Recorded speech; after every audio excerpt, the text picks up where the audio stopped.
Movie की शुरुआत में हम देखते हैं कि एक लड़का जिसका नाम जो होता है वो बाहर एक ब्लैक सूट में बैठा होता है और उसके हाथ में एक लॉकेट होता है जो कि उसकी माँ का होता है। जो मायूस होता है क्योंकि जो की मोम अब इस दुनिया में नहीं रही और उनकी मौत एक दुर्घटना में हुई। जो की मोम की फ्यूनरल में जो के दोस्त और कुछ लोग शामिल होते हैं। जो बाहर बैठा हुआ होता है तभी जो की घर के बाहर एक येलो कलर की कार आकर खड़ी होती है और उसमें से एक आदमी निकलकर फ्यूनरल अटेंड करने के लिए जा रहा होता है। पर जो के डैड डिप्टी जैक्सन लैम्ब उस आदमी को धक्के मारकर अपने घर से निकालते हैं और उसे हथकड़ी लगाकर अपनी पुलिस कार में बैठाते हैं और जो उसे कुछ देर में आ जाऊंगा यह कहकर चले जाते हैं। अब दोस्तों, जो के डैड ने इस व्यक्ति को अपने घर में इसीलिए घुसने नहीं दिया क्योंकि कहीं न कहीं जैक्सन की वाइफ और जो की माँ की मौत का जिम्मेदार यही येलो कार वाला आदमी होता है जिसका नाम लुइस डेनार्ड होता है। अगला सीन सीधे 4 महीने बाद का आता है जहां हम देख पाते हैं कि जो का दोस्त चार्ल्स जो और बाकी दोस्तों को लेकर फिल्म फेस्टिवल कंपटीशन के लिए एक शॉर्ट फिल्म बना रहा होता है। चार्ल्स जो को बताता है कि वो अपनी फिल्म की हीरोइन एलिस डेनार्ड को बनाएगा और उसने एलिस से इस बारे में बात भी कर ली होती है। चार्ल्स ये भी बताता है कि एलिस रात को अपनी डैड की कार लेकर आएगी। दोस्तों, अगर आपको मूवी में येलो कार वाला व्यक्ति लुइस डेनार्ड याद है तो मैं बता दूं कि एलिस उसी की बेटी होती है। शाम को जो चार्ल्स के घर से वापस अपने घर आता है और अपने डैड को आवाज देने लगता है। जो देखता है कि उसके डैड वॉशरूम में होते हैं और वो रो रहे होते हैं क्योंकि शायद वो अभी तक अपनी वाइफ की मौत का गम नहीं भुला पाए हैं। मिस्टर लैम्ब जो को देखकर वॉशरूम का डोर क्लोज करके अपनी क्लॉथ चेंज करते हैं और जो को अपने साथ डिनर पर लेकर आते हैं। यहाँ मिस्टर लैम्ब जो से कहते हैं कि जो तुम्हें 6 हफ्तों तक बेसबॉल कैंप में रहना होगा और इससे तुम्हें अच्छा लगेगा क्योंकि मुझे भी अच्छा लगा था। जो कहता है कि उसे वहाँ नहीं जाना और उसे अपने दोस्त की मूवी बनाने में मदद करनी है। मिस्टर लैम्ब कहते हैं, मैं चाहता हूँ कि तुम अच्छे बच्चों के साथ रहो, ना कि भूत वगैरह की फिल्में बनाने वाले बच्चों के साथ। यहाँ सीन कट होकर सीधे जो के रूम में जाता है। जो अपने कुछ प्लास्टिक मॉडल्स पर कलर कर रहा होता है। तभी वॉकी टॉकी पर चार्ल्स की कॉल आती है। चार्ल्स जो से अपनी मेकअप किट लाने के लिए कहता है क्योंकि जो फिल्म का मेकअप आर्टिस्ट होता है। जो अपनी मेकअप किट उठाता है और चुपचाप बिना अपने डेट के पता चले निकल जाता है और अपने दोस्तों के साथ एलिस का वेट करने लगता है। तभी एलिस भी अपनी डेट की कार लेकर आती है और इन्हें बैठने के लिए कहती है। लेकिन इससे पहले एलिस का ध्यान जो पर जाता है और कहती है, क्या जो लैम्ब भी यहाँ पर है? इसने मुझे कार चलाते हुए देख लिया। ये अपने डेड को बता देगा कि एलिस डेनार्ड पर ड्राइविंग लाइसेंस नहीं है, फिर भी वो अपने डेड की कार चलाती है। जो कहता है कि वो अपने डेड को इस बारे में कुछ नहीं बताएगा और तुम इस बात से बेफिक्र रहो। एलिस मान जाती है और इन्हें कार में बैठने के लिए कहती है। ये सभी शहर के ट्रेन स्टेशन पर आकर रुकते हैं और डायलॉग्स एंड शूटिंग वगैरह की रिहर्सल करते हैं।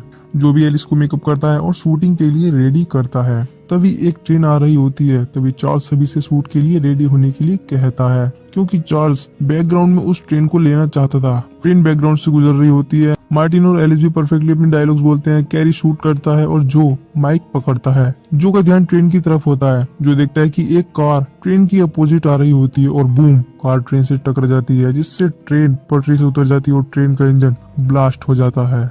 ये सभी अपनी जान बचाने के लिए इधर उधर भागते हैं पर इनका लक अच्छा होता है कि इनमें से किसी को भी ज्यादा चोट नहीं पहुंचती। फिर इन्हें क्यूब शेप की तरह चारों ओर क्यूब पड़े हुए दिखते हैं जो कि इस ट्रेन के पटरी से उतरने की वजह से ट्रेन की डिब्बों से बिखर गए थे। फिर इन्हें वो कार दिखाई देती है जिस कार का एक्सीडेंट ट्रेन से हुआ। ये वहां जाते हैं जहां इन्हें कार में एक व्यक्ति दिखाई देता है जो शायद मर चुका था। जब ये पास जाते हैं तो पता चलता है कि इस व्यक्ति का नाम डॉक्टर वुडवर्ड होता है और ये इनके ऑनर बायोलॉजी के टीचर होते हैं। डॉक्टर वुडवर्ड को अचानक होश आ जाता है जिससे ये डर जाते हैं। डॉक्टर वुडवर्ड कहते हैं, कौन हो तुम? चार्ल्स कहता है, मैं आपका स्टूडेंट हूँ और आप हमें बायोलॉजी पढ़ाते हैं। फिर डॉक्टर वुडवर्ड अपनी रिवॉल्वर निकालते हैं और कहते हैं, वो तुम्हें मार डालेंगे। अगर तुमने किसी को भी इसके बारे में बताया तो तुम और तुम्हारे पेरेंट्स मारे जाओगे। तभी एयरफोर्स की टीम इसी ओर आ रही होती है। फिर डॉक्टर वुडवर्ड इनसे यहाँ से भागने के लिए कहते हैं। ये सब कार में बैठते हैं और भागते हैं। इधर कर्नल नेलेक भी अपनी फोर्स के साथ इस एक्सीडेंट वाली जगह पर पहुंचते हैं।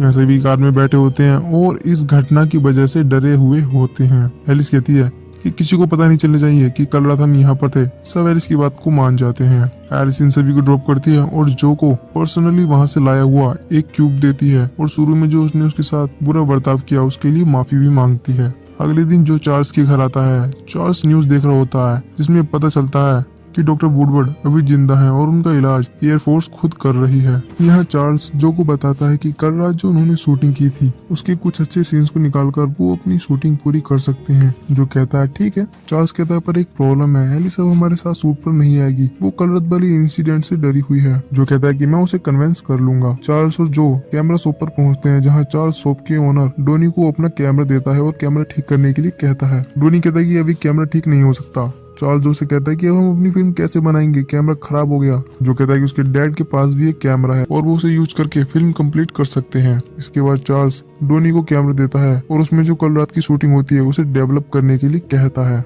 फिर डोनी चार्ल्स से कहता है कि वो उसकी फिल्म 3 दिन के अंदर डेवलप करके दे देगा। यहाँ डोनी चार्ल्स से उसकी बहन के बारे में भी पूछता है, क्योंकि डोनी उसकी बहन को पसंद करता था, पर चार्ल्स डोनी को अपनी बहन के बारे में उसे कुछ नहीं बताता। इधर जो एलिस को कॉल लगाता है और शूटिंग पूरा करने के लिए कहता है, पर एलिस मना कर देती है। जिसके बाद जो सीधा स्क्रिप्ट लेकर एलिस के घर पहुंच जाता है और एलिस को शूटिंग के लिए कन्विंस करने की कोशिश करता है, पर एलिस नहीं मानती। फिर एलिस के डैड वहां आ जाते हैं और जो को देखकर बहुत गुस्सा होते हैं और कहते हैं, यहाँ से दफा हो जाओ और कभी भी यहाँ मत आना। एलिस के डैड इसलिए ऐसा करते हैं क्योंकि जब वो जो की माँ के फ्यूनरल में आए थे तो मिस्टर लैम्ब ने उन्हें धक्के मारकर बाहर निकाला था। जो जाने लगता है, पर एलिस पीछे से कहती है कि वो शूट कंप्लीट करने में मदद करेगी। नेक्स्ट सीन में हम इन सभी को देखते हैं जो कि शूटिंग कर रहे होते हैं और बैकग्राउंड में वही एक्सीडेंट वाला एरिया होता है जो कल रात हुआ था। चार्ल्स इसीलिए बैकग्राउंड में इस जगह को लेता है क्योंकि इससे फिल्म की प्रोडक्शन वैल्यू ज्यादा दिखे। शूटिंग के बाद ये एक रेस्टोरेंट में जाते हैं जहाँ ये रात वाली घटना के बारे में डिस्कस कर रहे होते हैं, पर चार्ल्स इन सबसे उस बारे में बात करने के लिए मना करता है। अगले सीन में एयरफोर्स टीम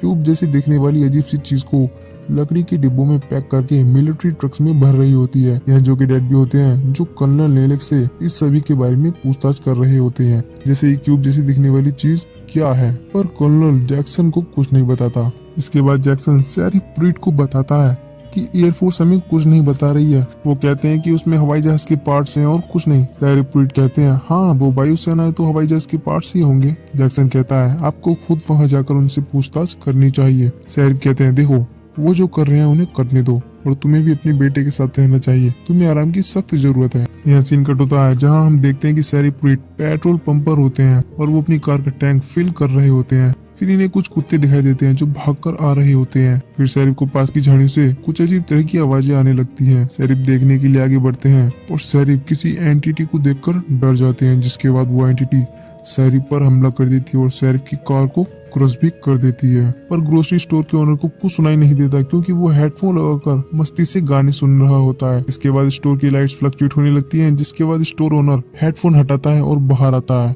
वो देखता है कि सैरिफ कहीं नहीं है और उनकी कार की हालत भी बहुत बुरी हो गई है। स्टोर ओनर भी उस एंटिटी को देखता है और चिल्लाकर अपनी स्टोर की तरफ भागता है, पर वो एंटिटी स्टोर ओनर को भी मार देती है। अगले सीन में हम देखते हैं कि डिप्टी जैक्सन कल रात ग्रोसरी स्टोर में हुई घटना का इंस्पेक्शन करने के लिए आते हैं, जहां इन्हें शॉप ओनर और सैरी प्रूइट के मरने का कोई भी एविडेंस नहीं मिलता है और इसीलिए जैक्सन अपने कलीग को इन दोनों की मिसिंग रिपोर्ट दर्ज कराने के लिए कहता है। इसके बाद जैक्सन एक कार एजेंसी विजिट करता है, जहां के वर्कर जैक्सन को बताते हैं कि उनकी सभी कारों के इंजन गायब हैं। जैक्सन उनसे पूछता है कि क्या उन्हें किसी पर शक है। एजेंसी ओनर बताता है कि उसे लुइस डेनर पर शक है क्योंकि पिछले साल उसने उसकी फाइनेंशियल रूप से मदद नहीं की थी। और भी लोग बताते हैं कि उनके ट्रक्स, कार्स वगैरह के इंजन गायब हो रहे हैं। जैक्सन का शक लुइस पर नहीं होता क्योंकि वो इतने सारे लोगों के कार्स के इंजन एक ही रात में नहीं निकाल सकता, पर जैक्सन जानता था कि इन सभी अजीब घटनाओं में एयरफोर्स का बहुत बड़ा हाथ है, क्योंकि जब से वो ट्रेन हादसा हुआ तब से ही एयरफोर्स इस शहर में भटक रही है और ये अजीब घटनाएं हो रही हैं। शाम के वक्त जो अपनी डॉगी लूसी को ढूंढ रहा होता है, पर उसे उसकी डॉगी नहीं मिलती, जिसके बाद वो एक मिसिंग पोस्टर लगाता है, पर वहाँ पहले से बहुत सारे कुत्तों के मिसिंग पोस्टर लगे होते हैं। दोस्तों, ये शहर में क्या हो रहा है? कुत्ते गायब हो रहे हैं, इंजन चोरी हो रहे हैं, तो चलिए ये सब हमें आगे पता चलेगा। जो मिसिंग पोस्टर लगाने के बाद अपने घर पहुंचता है। घर पर जो के डैड और उनके 2-3 सहयोगी पुलिस वाले भी होते हैं, जहां ये सब उस एयरफोर्स के बारे में डिस्कस कर रहे होते हैं, जैसे कि वो जिप्सी क्यूब क्या है और वगैरह वगैरह। तभी घर की लाइट्स फ्लक्चुएट होने लगती हैं। जैक्सन पुलिस स्टेशन में कॉल करता है और शहर की लाइट्स के बारे में पूछताछ करता है, तो जैक्सन को पता चलता है कि पूरे शहर में लाइट फ्लक्चुएट हो रही है और इसकी वजह के बारे में उन्हें नहीं पता। दोस्तों, इन सभी क्वेश्चंस के बारे में मैं आगे डिस्कस जरूर करूंगा। खैर, अगले सीन में हम एक इलेक्ट्रिशियन को देख पाते हैं जो कि उस इलाके की चेकिंग करने आया होता है, पर उस पर वही शैडोइंग फिगर हमला कर देती है, जिसने सैरी प्रीट और ग्रोसरी स्टोर के ओनर पर हमला किया होता है। अगले दिन पुलिस डिपार्टमेंट की तरफ से शहर के लोगों के साथ एक मीटिंग होती है, जहां जैक्सन एक करके सभी से क्वेश्चन पूछता है। फिर एक औरत बताती है कि उसकी इन्वेंट्री से 20 माइक्रोवेव ओवन गायब हो चुके हैं, शहर की बत्ती गुल हो गई है, लोग भी गायब हो गए हैं। इसके बाद एक बूढ़ा व्यक्ति बताता है कि जब वो अपना रेडियो ऑन करता है तो उसे मिलिट्री की आवाजें आती हैं जैक इस व्यक्ति से अकेले में बात करता है और उन मिलिट्री की आवाजों वाली फ्रीक्वेंसी एड्रेस को लेता है। इसके बाद जैक्सन पुलिस स्टेशन में रखे सभी रेडियो पर उस फ्रीक्वेंसी को लगाने के लिए कहता है। यहाँ पुलिस स्टेशन में लुइस डेनार्ड भी होता है, क्योंकि उसे कार इंजन की चोरी के शक में पकड़ा था, पर वो बेकसूर होता है, इसीलिए उसे छोड़ रहे होते हैं। और जाते जाते लुइस जैक्सन से कहता है, तुम्हारा बेटा जो मेरी बेटी एलिस से मिलने के लिए मेरे घर आया था, उससे कह देना कि वो मेरी बेटी से दूर रहे। और इतना कहकर लुइस वहाँ से चला जाता है। अगले सीन में हम देखते हैं कि जो एलिस का मेकअप करता है और उसे अपनी प्लास्टिक मॉडल्स भी दिखाता है। यहाँ पुलिस रेडियो पर वायुसेना की बातें सुन रही होती है, जहाँ जैक्सन को सीक्रेट ऑपरेशन वॉकिंग डिस्टेंस के बारे में पता चलता है। नेक्स्ट सीन में हम इन सभी को शूटिंग करते हुए देखते हैं और बैकग्राउंड में एयरफोर्स होती है, जो कि डॉक्टर वुडवर्ड के घर की छानबीन कर रही होती है। तभी जो के डैड वहाँ आ जाते हैं और जो को कार में बैठाते हैं और चार्ल्स से कैमरा लेकर कार में रखते हैं। इसके बाद जैक्सन कर्नल नेलेक से फिर से पूछताछ करता है, पर कर्नल जैक्सन को लाइटली लेता है और कुछ भी बताने से मना करता है। फिर जैक्सन ऑपरेशन वॉकिंग डिस्टेंस के बारे में पूछता है। ऑपरेशन वॉकिंग डिस्टेंस के नाम से कर्नल की हवा टाइट हो जाती है और जैक्सन को सब बताने के लिए मान जाता है, और वो इस बारे में बात करने के लिए उसे उसके बेस पर आने के लिए कहता है और जैक्सन भी मान जाता है। इस सब के बाद जैक्सन जो को घर लाता है और उससे एलिस से दूर रहने के लिए कहता है। यहाँ जो कहता है कि एलिस एक अच्छी लड़की है और जैक्सन कहता है कि मुझे फर्क नहीं पड़ता वो अच्छी है या बुरी, पर उसका बाप निहायत ही कमीना इंसान है, इसीलिए अब से एलिस से दूर रहना। इतना कहकर जैक्सन चला जाता है। जो ये सब सुनकर रोने लगता है और अपनी माँ की ग्रेव के पास आकर बैठ जाता है और अपनी माँ के उस लॉकेट को देखकर उन्हें याद कर रहा होता है। पर अचानक ग्रेवयार्ड के पास वाली कॉटेज में अजीब तरह की आवाजें आती हैं, जिसे सुनकर जो वहाँ से भाग जाता है। अगले सीन में जैक्सन एयरफोर्स की बेस पर कर्नल नेलेक के बुलाने पर पहुंच जाता है, पर फोर्स के सोल्जर्स जैक्सन को बंदूक की पॉइंट पर लेते हैं और जैक्सन को एक खाली कमरे में बंद कर देते हैं। यहाँ नेलेक डॉक्टर वुडवर्ड से एलियन के बारे में पूछताछ कर रहे होते हैं, पर डॉक्टर वुडवर्ड कुछ नहीं बताते हैं। इसके बाद एक सोल्जर डॉक्टर वुडवर्ड की बॉडी में टॉक्सिक मेडिसिन इंजेक्ट करता है, जिससे डॉक्टर वुडवर्ड की मौत हो जाती है। नेक्स्ट सीन में हम देखते हैं कि आधी रात को एलिस जो की खिड़की से जो के रूम में आती है, क्योंकि जो के डैड अचानक जो को वहाँ से ले आए होते हैं। दोनों फिल्म प्रोजेक्ट पर बातें कर रहे होते हैं कि अचानक गलती से प्रोजेक्टर ऑन हो जाता है। प्रोजेक्टर से जो की मॉम की कुछ वीडियो चलने लगती हैं। एलिस देखती है कि उसकी मॉम जो से कितना प्यार करती है। ये सब देखकर एलिस की आंखें भर जाती हैं। एलिस जो से कहती है कि तुम्हारी मॉम की मौत मेरे डैड की वजह से हुई थी, क्योंकि मेरे डैड ने शराब पी ली थी, जिसकी वजह से वो काम पर नहीं जा पाए और उनकी जगह तुम्हारी मॉम को काम पर जाना पड़ा, और उसी दिन तुम्हारी मॉम के साथ एक हादसा हो गया, तुम्हारी मॉम गुजर गई। फिर अचानक डेस्क पर रखा क्यूब हिलने लगता है और तेजी से दीवार फाड़कर उड़ जाता है। ये देखकर ये दोनों शॉक हो जाते हैं। इस सब के बाद एलिस अपने घर लौटती है, जहाँ उसके डैड शराब पी रहे होते हैं। मिस्टर डेनार्ड एलिस से पूछते हैं कि तुम इतनी रात में कहाँ गई थी, पर एलिस इस बात को इग्नोर करती है। जिसके बाद मिस्टर लुइस डेनार्ड अपनी बेटी पर चिल्लाते हैं और कहते हैं, तुम भी अपनी माँ की तरह मुझे परेशान करती हो, जाओ निकल जाओ घर से। एलिस रोने लगती है और साइकिल लेकर भागने लगती है। कार से एलिस का पीछा करते हैं और एलिस को सॉरी बोलते हैं, पर ड्रिंक एंड ड्राइव की वजह से मिस्टर डेनार्ड का एक्सीडेंट हो जाता है, जिससे मिस्टर डेनार्ड बुरी तरह जख्मी हो जाते हैं। एलिस भी रुक जाती है और रोने लगती है। तभी अचानक एलिस के सामने एलियन आ जाता है, जिससे एलिस चिल्लाने लगती है। एलिस की आवाज सुनकर मिस्टर डेनार्ड कार से बाहर आते हैं, पर तब तक एलियन एलिस को ले जाता है। नेक्स्ट सीन में चार्ल्स और जो कैमरा वाली शॉप पर जाते हैं, जहाँ से चार्ल्स डोनी से डेवलप की गई फिल्म लेता है। जिसके बाद ये दोनों घर लौटते हैं और चार्ल्स जो से सीधी मुंह बात नहीं कर रहा होता है। जो चार्ल्स से इसकी वजह पूछता है तो चार्ल्स बताता है कि वो एलिस को पसंद करता था, पर शुरुआत से ही तुम उस पर लाइन मार रहे हो, और इसीलिए फिल्म की शूटिंग के लिए चार्ल्स ने एलिस को सिलेक्ट किया ताकि वो एलिस से अपनी जान पहचान बढ़ाए, ना कि तुम। जो चार्ल्स इस बात के लिए सॉरी कहता है। चार्ल्स कहता है, कोई बात नहीं, मुझे इस बात से कोई परेशानी नहीं, परेशानी इस बात से है कि एलिस भी तुम्हें पसंद करती है। इस वार्तालाप के बाद चार्ल्स ट्रेन हादसे वाली टिप प्ले करता है। ये देखते हैं कि उस ट्रेन में अजीब क्यूब्स के अलावा एक एलियन भी था, जो इस वीडियो में साफ साफ दिख रहा था। यहाँ एयरफोर्स की टीम लिलियन शहर के जंगलों में ऑपरेशन वॉकिंग डिस्टेंस के अकॉर्डिंग आग लगा देती है, जिससे शहर में इमरजेंसी अलर्ट हो जाता है। चार्ल्स और जो भी इमरजेंसी अलार्म की आवाज सुनते हैं, इन दोनों को एक बस में बिठाया जाता है और वहाँ छोड़ा जाता है, जहाँ शहर के बाकी लोग होते हैं। चार्ल्स को अपनी मोम दिखती है, जिस वजह से वो अपनी मोम के पास रुक जाता है और जो अपने डैड को ढूंढने लगता है, पर उसके डैड उसे नहीं मिलते। फिर जो की नजर एलिस के डैड लुइस पर जाती है, जो की कल रात जख्मी हो गए थे। जो लुइस के पास जाता है और उनसे पूछता है कि एलिस कहाँ है। पहले तो मिस्टर डेनार्ड जो से बुरे व्यवहार के लिए माफी मांगते हैं और इसके बाद वो जो को कल रात की घटना बताते हैं कि कैसे कल रात वो एलियन एलिस को ले गया, और कोई भी इनकी इस बात पर विश्वास नहीं कर रहा। पर जो को मिस्टर डेनर पर भरोसा होता है क्योंकि उसने अभी अभी उस वीडियो में उस एलियन को देखा था। जो चार्ल्स और बाकी दोस्तों के साथ एलिस को बचाने का प्लान बनाता है, पर उन्हें यहाँ से निकलने के लिए किसी की कार चाहिए थी, जिसके लिए चार्ल्स अपनी बहन से अपना एक काम करने के लिए कहता है, और इस काम के बदले चार्ल्स एक हफ्ते तक अपनी छोटे भाई बहनों की बेबी सिटिंग करेगा। खैर, प्लान के अनुसार चार्ल्स की बहन जैन कैमरा शॉप के ओनर डोनी के साथ फ्लर्ट करती है और कहती है कि हम दोनों दोस्त बन सकते हैं अगर इससे पहले तुम मेरी एक मदद करोगे तो। डोनी मदद करने के लिए राजी हो जाता है क्योंकि वो जेन को पसंद करता था। डोनी इन्हें अपनी कार में बैठाता है। जो के प्लान के अनुसार ये सबसे पहले स्कूल जाते हैं, जहाँ इन्हें डॉक्टर वुडवर्ड के पर्सनल लॉकर से कुछ डॉक्यूमेंट्स और वीडियो क्लिप्स मिलते हैं। ये उन टेप्स को प्ले करते हैं जहाँ इन्हें ये पता चलता है कि डॉक्टर वुडवर्ड 1963 में एयरफोर्स के साथ काम करते थे। डॉक्टर वुडवर्ड उस एलियन और उसके अजीब से क्यूब मटेरियल पर तरह तरह के एक्सपेरिमेंट करते थे। पर एक दिन जब डॉक्टर वुडवर्ड उस एलियन के केज के पास से गुजरे तो उस एलियन ने डॉक्टर वुडवर्ड पर हमला कर दिया। इस दौरान एलियन ने डॉक्टर वुडवर्ड को उठाया तो एलियन ने डॉक्टर वुडवर्ड को टेलीपैथी के जरिए बताया कि वो अपने प्लेनेट वापस जाना चाहता है और वो इन एक्सपेरिमेंट की वजह से काफी तकलीफ में है। डॉक्टर वुडवर्ड ने उसी दिन से फैसला कर लिया कि वो एलियन की उसके प्लेनेट वापस जाने में मदद करेंगे। तो दोस्तों, आपको समझ आ गया होगा कि डॉक्टर वुडवर्ड ने ट्रेन के साथ क्यों एक्सीडेंट किया और क्यों एलियन को आजाद किया। खैर, यहाँ इन्हें ये भी पता चलता है कि ये एलियन जमीन के नीचे रहना पसंद करता है। ये इस एलियन के बारे में और जानने की कोशिश कर ही रहे होते हैं कि इन्हें एयरफोर्स के ट्रक्स की आने की आवाज आती है। टोनी इन्हें इन्फॉर्म नहीं कर पाता क्योंकि उसने थोड़ा सा नशा कर लिया था। एयरफोर्स स्कूल में आ जाती है और इन सभी को पकड़ लेती है। यहाँ टोनी अपना होश संभालता है और शहर की पुलिस को इन्फॉर्म करता है कि एयरफोर्स ने जो और बाकी बच्चों को पकड़ लिया है। यहाँ जो के डैड एक सोल्जर को मारकर बेहोश करके उसकी यूनिफॉर्म पहनकर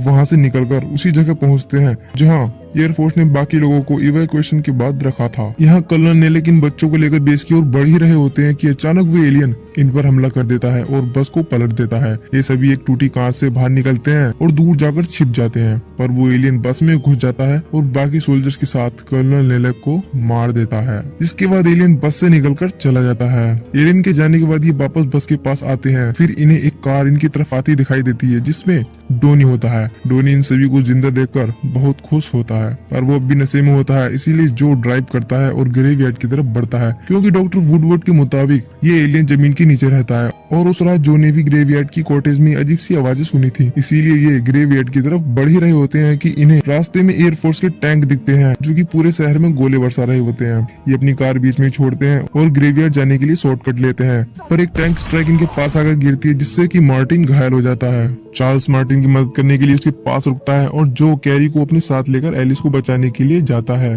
फिर ये ग्रेवयार्ड के पास वाली कॉटेज के पास जाते हैं। सेम टाइम पर जो कि डैड यहाँ अपने कलीग रोस्को के पास पहुँचते हैं। रोस्को पूछता है कि तुम एयरफोर्स की यूनिफॉर्म क्यों पहन रहे हो।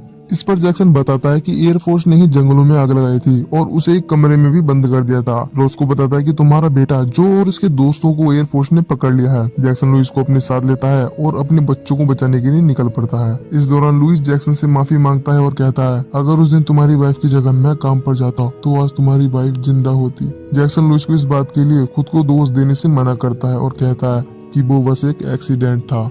यहाँ जो और कैरी कॉटेज के दरवाजे को खोलते हैं जहाँ इन्हें एक बहुत गहरा गड्ढा दिखता है। जो और कैरी एक रस्सी की मदद से उस गड्ढे में उतरते हैं जहाँ ये देखते हैं कि जमीन के नीचे उस एलियन ने पूरी लैब बना रखी है। ये एलिस को ढूंढते हैं जो कि बेहोश होती है। जो एलिस को थप्पड़ मारता है और उसे होश में लाता है। इन्हें यहाँ दो लोग और दिखते हैं जैसे कि सैरिफ और एक औरत। ये उन दोनों को भी छुड़ाते हैं, पर वो एलियन वापस आता है और सैरिफ और उस औरत पर हमला करके उन्हें पीछे फेंकता है। जो कैरी और एलिस भी फंस जाते हैं क्योंकि आगे जाने का रास्ता नहीं था। इससे पहले कि एलियन इन पर हमला करता, जो आगे बढ़ता है और कहता है जाओ तुम अपने घर वापस जाओ, अब कोई तुम्हें नहीं रोकेगा। एलियन जो को उठाता है और अपनी टेलीपैथी काबिलियत के जरिए देखता है कि जो भी उस एलियन की तरह ही अंदर से टूटा हुआ है क्योंकि जो ने अपनी माँ को खोया था। इसके बाद एलियन इन्हें कुछ नहीं करता और इन्हें छोड़कर चला जाता है। जो कैरी और एलिस भी वहाँ से निकलकर बाहर आते हैं। ये देखते हैं कि कार और बहुत से आयरन मटेरियल उड़कर वाटर टैंक पर चिपक जाते हैं और वो अजीब से क्यूब जो कि एयरफोर्स के ट्रक्स में भरे हुए होते हैं अपने आप बाहर निकलकर वाटर टैंक के ऊपर एक स्पेसशिप में कन्वर्ट होने लगते हैं क्योंकि वो एलियन इन सभी चीजों से अपना स्पेसशिप क्रिएट कर रहा होता है। जो और एलिस के डैड भी यहाँ पहुंच जाते हैं और इनको गले लगा लेते हैं। जो कि मम का लॉकेट भी जो कि पॉकेट से निकलकर जाने लगता है, पर जो उसे बहुत देर तक पकड़े रहता है और फिर उसे छोड़कर अपनी बुरी यादों से मूव ऑन होता है क्योंकि अब उसके मॉम और डैड सिर्फ जैक्सन है